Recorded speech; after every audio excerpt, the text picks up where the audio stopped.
fiery horse with the speed of light, a cloud of dust, and a hearty hi-yo Silver, the Lone Ranger.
With his faithful Indian companion Tonto, the daring and resourceful masked rider of the plains led the fight for law and order in the early western United States. Nowhere in the pages of history can one find a greater champion of justice. Return with us now to those thrilling days of yesteryear. From out of the past come the thundering hoofbeats of the great horse Silver. The Lone Ranger rides again. Come on, Silver! Let's go, big fellow! I'm Silver! Away!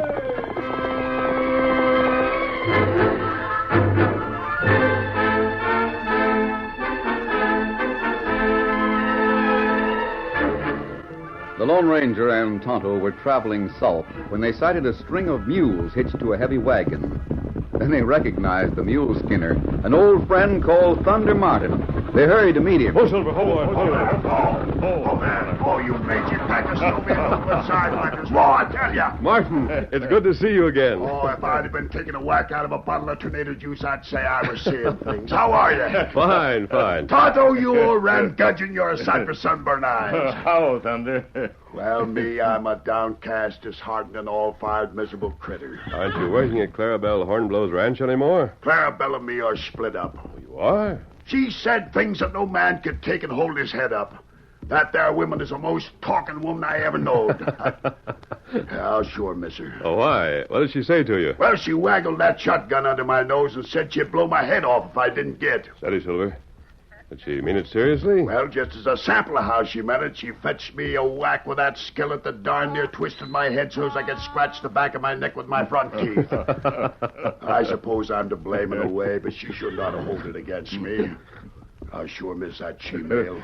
What you do? Well, 'twa'n't me that done it. It was a couple of buzzard-faced, triple-twisted polecats that stole Clarabelle's timberland. You mean that stand of trees on the hill north of the house? Yep. Oh, that's where we make camp. Well, you ain't a-going to camp there no more. Beagle and Tilford are cutting trees faster than a triple-handled six-blade scythe can cut hay. Beagle? You mean Rance Beagle? Yeah, that oily mouth worm. He's slippery as a grease eel astride forked lightning. Steady, Silver. Clarabelle should have known better than to send me into town to deal with him. Thunder, let me get this straight. Has Beagle taken that timberland away from Clarabelle? The timber, but not the land. Just the timber. Oh. And he sure is taking it fast. How did it happen? Oh, he'd been dickering for some time with Clarabelle about that timber. He had a buyer for it, and he wanted to cut it and deliver it to this here buyer. Then he bought it from Clarabelle? He would have if she'd have dealt with him personal instead of sending a no-good addle-headed galoot. Meaning me. You went to deal with Beagle? Yeah. Steady, I met him in the cafe in town, and we had a few drinks. Yeah? Then a critter by the name of Tilford steps up and joins us. Beagle introduces me. Shake hands with the man who's going to make you famous, Thunder. This is John Tilford. Mighty proud to meet you, Thunder. mighty proud. What's this about making me famous? Let me get one thing straight, Martin. Aren't you the man who helped the Lone Ranger in that camel expedition? I reckon that's me. Good. And you're a sure thing. Sure thing for what? For the next sheriff. Huh? That's right, Thunder.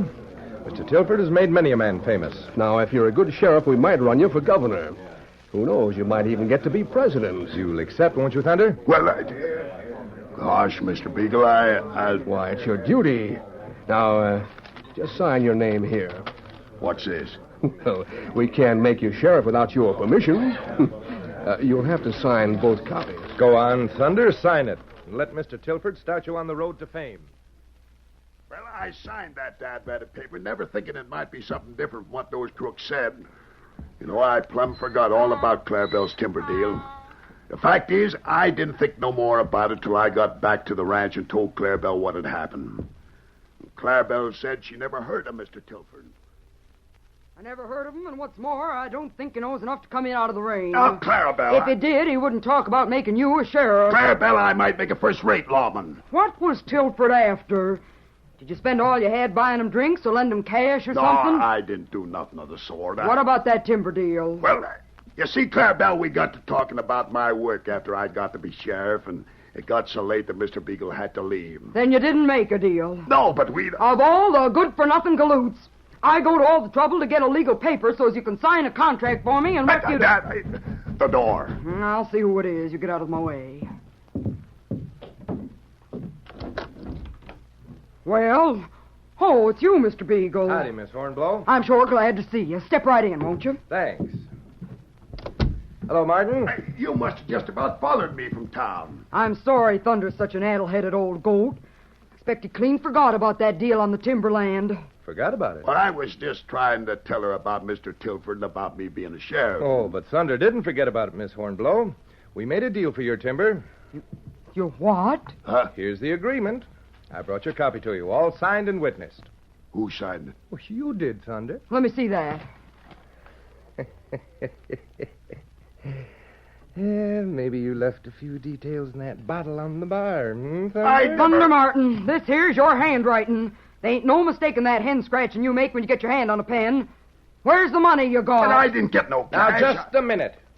What are you trying to put over on me? I never got no cash. What's more, I never made a deal for the timber. All I signed was that paper that said I was willing to be sheriff. Or something.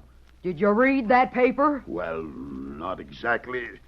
Mr. Tilford told me what it said. Of all the pin-headed lout-faced Now, good for nothing... Clarabelle. I gave you the cash. Beagle, you're a downright barefaced out-and-out liar. All I know is what's in writing. There's an agreement, and it's all witnessed. I have the power of attorney that makes Martin's signature valid. The timber belongs to me. You just try and get it. Yeah, you just... Get out of here. But I didn't... Go on, both of you. Where's my shotgun? By the jumping jackrabbit, I'll start fireworks around here. Go on now. Clear out, both of you. Well, I spent a long time trying to persuade Clarabelle to let me sell off my mules and make up what I cost her, but she wouldn't listen. I finally had to give up.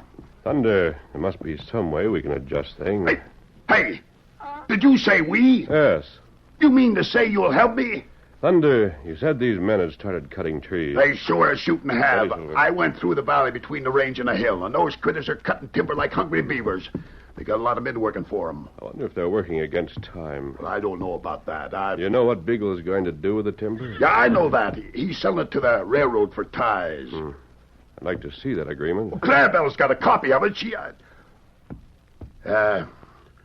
No, I reckon it wouldn't do to ask her. She ain't in a sociable mood. Just spoiling to let go of that shotgun. Why don't you turn back and travel with Toto and me? Well, if that woman sees me in her land, she'll have a fit. You can keep out of sight until we look the situation over. You think there's anything that can be done? I don't know. We're going to find out. You follow us. You called it, and you get it. Come on, you stove-in haybutters. Get him up, Scott. Come on around before I unhitch you right in the necks. Get along. Get up. Come on, Silver.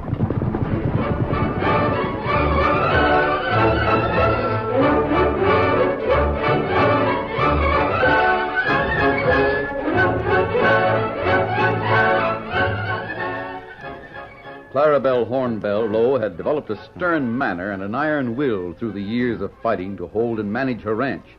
Smoldering rage was in her face as she sat on the porch listening to the sheriff.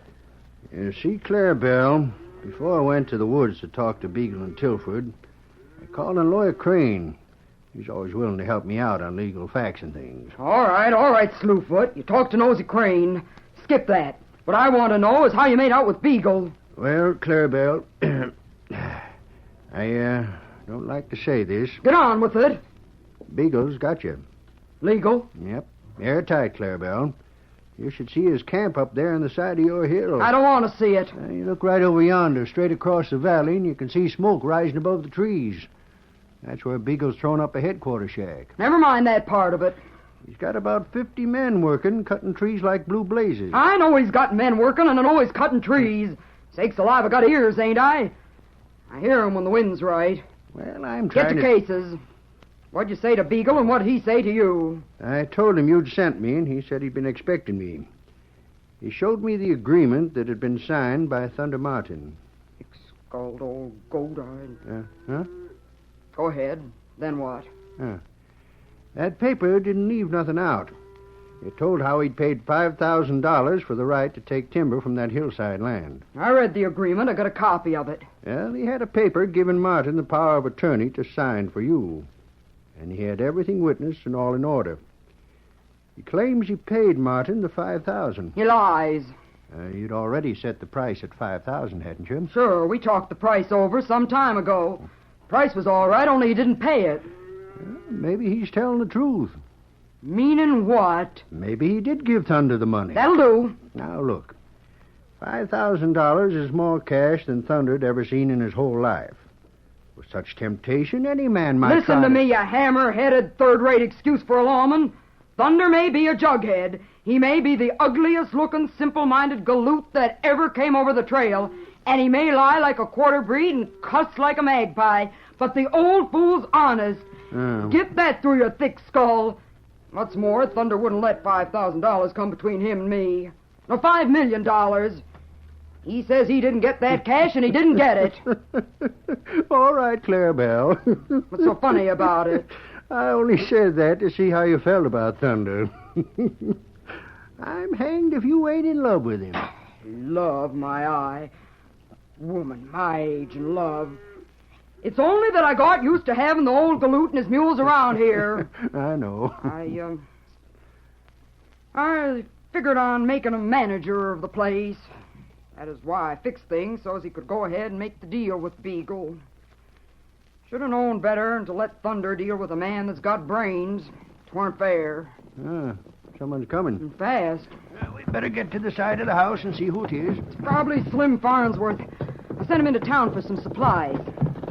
There he is. Oh. Howdy, Slim. Hey there, Farnsworth. Miss Hornblow. What have I told you about riding a horse to Lather? Well, listen, I gotta tell you. I saw Thunder Martin in town. Yeah, what's he say? He's turned against you. What's that? Yes, ma'am. He's working hand in glove with Beagle. You be careful what you say. It's true, ma'am. Clarabelle, a man like Thunder will put up with a lot before he gets riled. But when he's really mad... You shut up. Slim Farnsworth, give me facts and back 'em with proof. He's all over town, hiring men that can swing a two-edged axe to cut timber. Thunder Martin is? Yes, ma'am. And he's got his mules hitched to his wagon, and the wagon loaded down with supplies for a lumbering camp. Why, that two-faced, double-dealing turncoat. I should have let daylight through him. By Juniper, it ain't too late. Hitch up that big roan horse while I get my shotgun. Now, Clarabelle, As for you, Slewfoot, if you don't want to see violence, just keep out of town. I'll show Thunder Martin what happens to them that double-cross Clarabelle Hornblow.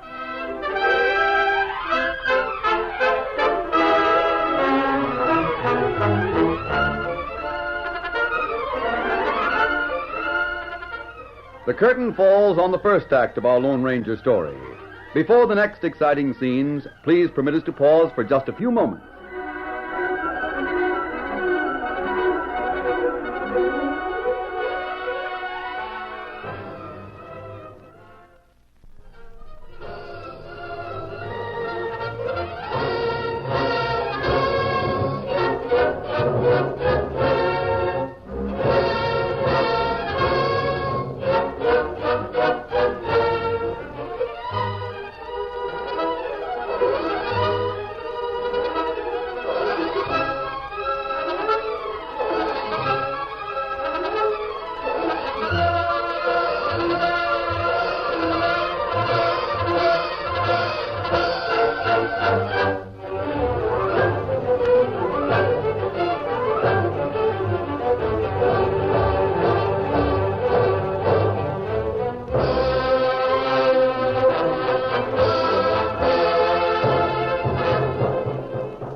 to continue our story. Thunder Martin stood at the bar in the town's biggest cafe. Half a dozen men with broad, keen-edged axes surrounded Thunder, who seemed to be the host. All the way, Joe. Fill her all the way. Well, here, Thunder, you do the pouring. Now you're talking, Joe. You boys want to be careful with this tornado juice. Don't spill none of it on your clothes. It eats holes right through them. Hey, Thunder, what are we waiting for? Thought you said we'd start work right away. We'll start in a few minutes, just as soon as the two gents that's over there at that table in the corner gets done talking. One of them is Walt Williams, ain't it? Yep, that's right, Joe. He owns the land that's adjoining to Clarabelle Hornblow's ranch. Who's the other gent? Hey, he's a stranger to me. Never seen him around here before. Oh, he's been around before. He's generally dressed different than what you see him now. Well, drink up, gents. Here's to the job at hand. Here's to it. Yep. Ain't going to be long now. You got your wagon all loaded up outside, ain't you? Uh-huh. Well, here's to the job. Here's to it. Thunder Martin! You shovel, slab-faced gopher! Clarabelle, take it easy. He's choking on his drink. Slap him on the back. That's a good idea. Stand aside, I'll slap his back. If that don't do it, I'll bend this shotgun barrel over his head. Now, Clarabelle, wait a minute. Listen to me, you ugly-looking rapscallion. I've known all kinds of riffraff. I've known rascals and reprobates. I've crossed tracks with hoodlums, jailbirds, loafers, bums, and bullies. But there ain't a one of them that ever sold me out like you done. Clarabelle. Shut up while I'm talking. Oh, no. Of all the deep-dyed scamps I ever knew, you're the lowest and the meanest. Clarabelle, this is awful. You don't savvy. You, Tim Jackson. Now, don't start on me. I ain't done nothing. Answer me one question, yes or no. Did Thunder hire you to cut timber? Yeah. What about you? Oh, hey, don't partner with that rifle barrel. Did this tin horn hire you to cut timber, too? Well, yeah. What about the rest of you? Clarabelle, if you just trust me. Trust you? Why, you good Please for don't nothing. get started again. I'd sooner trust a polecat that's bumped up against a porcupine. Clarabelle. Huh? Who said that? I did. Oh, you. Struck your voice for someone else. Where'd you come from? I was talking to your neighbor over at the corner table. Just listen to that man for a second, Clarabelle. Don't you tell me what to do. Let's go outside, Miss Hornblow. I want to talk to you. I'd go anywhere to get that two-faced mule skinner out of my sight. Everything's all set, Thunder. You can go right ahead. I sure feel like hunting for a hole in the ground and crawling right into it over my head.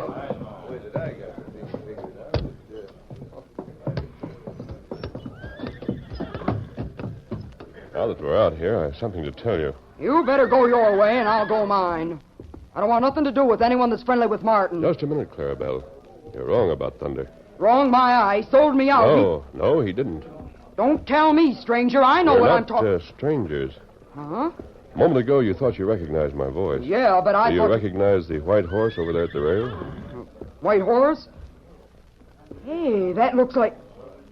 Great day. The horse is named Silver. Say, don't tell me that you... Let me look closer. I disguised my face, Clarabelle, so I could come into town without a mask.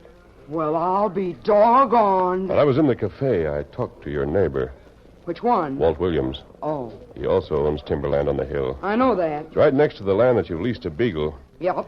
Well, that's where Thunder and those men are going. You mean they're going to cut timber on Walt Williams' hill? Yes? Not on mine? No? Why, I thought Thunder had hired men to work for Beagle.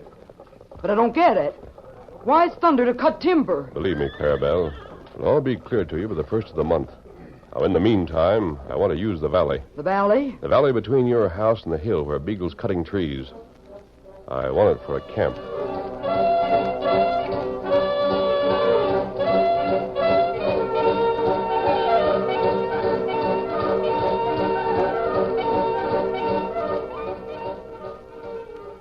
While the Lone Ranger moved through town in disguise, making various arrangements and agreements, his faithful Indian friend Tonto was far to the north at the village of Chief Thundercloud.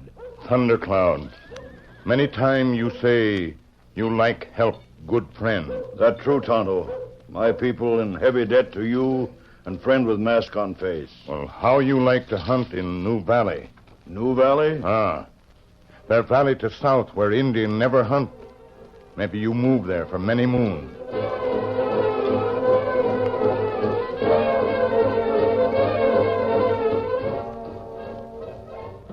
Several days later, the valley that lay between Clarabelle's house and the timber-covered hill became a scene of great activity. Chief Thundercloud and his whole village moved in and pitched their wigwams. There were over 100 braves and as many women, There were children of all ages, as well as horses, cattle, and many dogs. The Lone Ranger was there to meet them and to give them instructions through Tonto. I'll make it clear that they must stay in the valley, between the boundaries of Clarabelle's ranch. Me already do that. Perhaps I'd better build a fence around their camp. Me savvy. Have them start the fence at the bottom of the hills. Right at the edge of woods, huh? Yes. Me tell them. Oh, look there. Woman come this way. Uh-huh. You go and talk to Thundercloud about the fence. I'll explain things to Clarabelle. Whoa, whoa there, whoa. Hello, Clarabelle. So you've shucked your disguise. Yes. Well, what's all this? Who are the Redskins? Great day, what's going on here? These are your guests. What? Well, you said that friends of mine might camp in the valley. You mean to say you was talking about all these Indians? Yes, they're my friends. And the horses and the cattle? Even the dogs. Now, see here. I didn't figure on anything like this. Well, you promised me the use of the land. Oh, my sakes alive. Surprised? That's putting it downright mild. I bet you're not half as surprised as the men up there in the woods. I wonder what Beagle and Tilford think of this situation.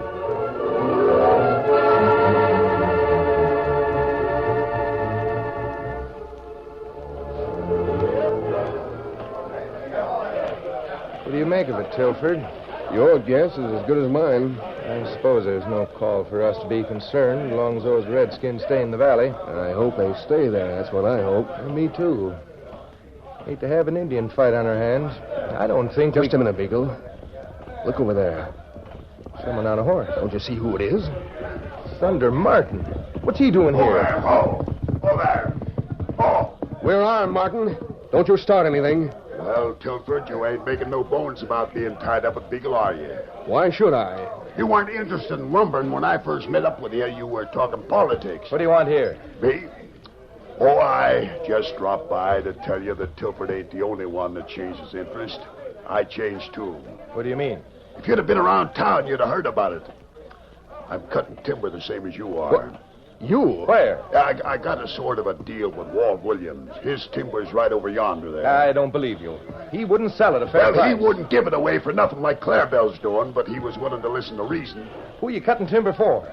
Who you selling it to? Well, gents, I'll have some timber ready for that railroad just in case you quitters can't deliver. Yeah, might keep me in mind. Well, I gotta be getting along. Get along there, you stogie timber. Get out.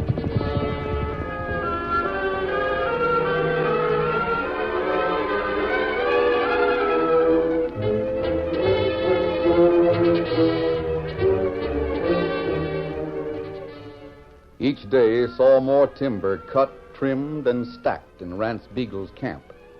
Each day brought the deadline closer. In the meantime, the Indians went about their business in the valley. They hunted and fished and held their ceremonials in the council ring. The ceremonial was in progress when Beagle and Tilford came out of the forest at the head of a long column. Rein up here, Tilford. Ho, ho, ho. Hold up there, boys. Hold up. Wonder how long this fence has been here. I don't know. It wasn't here when we went into the woods. Hey, boys. Come here and take this fence apart. Beagle, look. You hadn't better touch the fence. Masked. Who are you? What's the idea? The Indians built that fence to keep people away from their village until the ceremonial is finished. Well, they'll not stop us. We have timber for the railroad. Boys, rip that fence down. I wouldn't touch it if I were you. Well, you're not us. I'll... Look out. Great day. That arrow just missed you. Look how it's stuck in the fence. Hard wood, too. Well, it might have killed me. The Indians don't like to be disturbed. Well, they'll have to like it. We've got to get our timber to the railroad. Just a minute, Beagle. How long does this ceremonial thing last? Oh, some of the Indian ceremonials last for several days. Several days? Yes, this might be one of them. Well, that settles it. We can't wait, that's all. Boys, come on up here with your guns ready. Take that fence down and shoot anyone who raises a bow and arrow.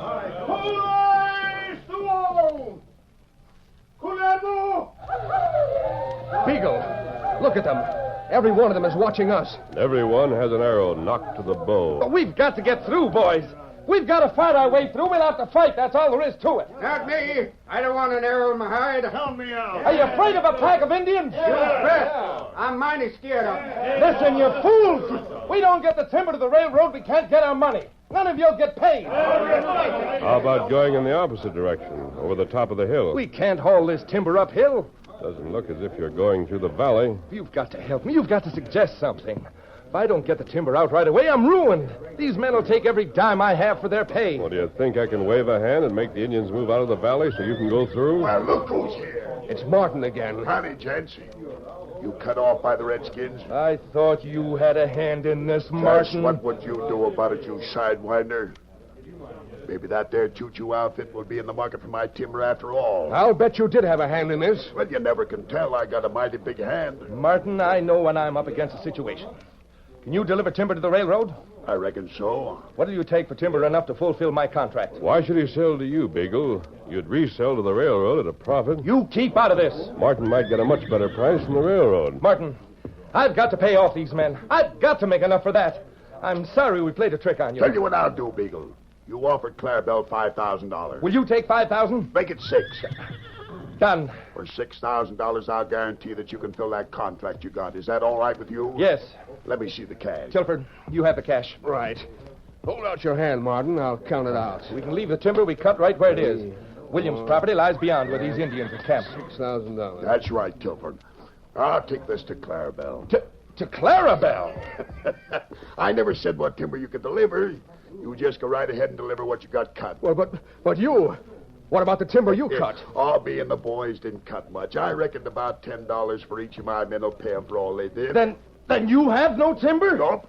But you got her all cut. Go ahead and deliver it. We're right where we started. Those Hey, Indians... look. They're packing up and moving out. The Indians are leaving. Here, I'll take the fence down for you. No, you swindled me. You cheated me. Say that louder so Clarabelle can hear you. Ho there, ho! Clarabelle, the masked man put it over. I seen him raise his hand to signal the Redskins. Then I seen them all start moving away. Oh, that masked man. He helped swindle me. Where is he? I've got a score to settle with him. He's right over yonder with his horse. And if you're smart, you'll get that timber and get out without no fool notions of settling a score with the Lone Ranger. I'll silver. Hoy!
The story you have just heard is a copyrighted feature of the Lone Ranger Incorporated.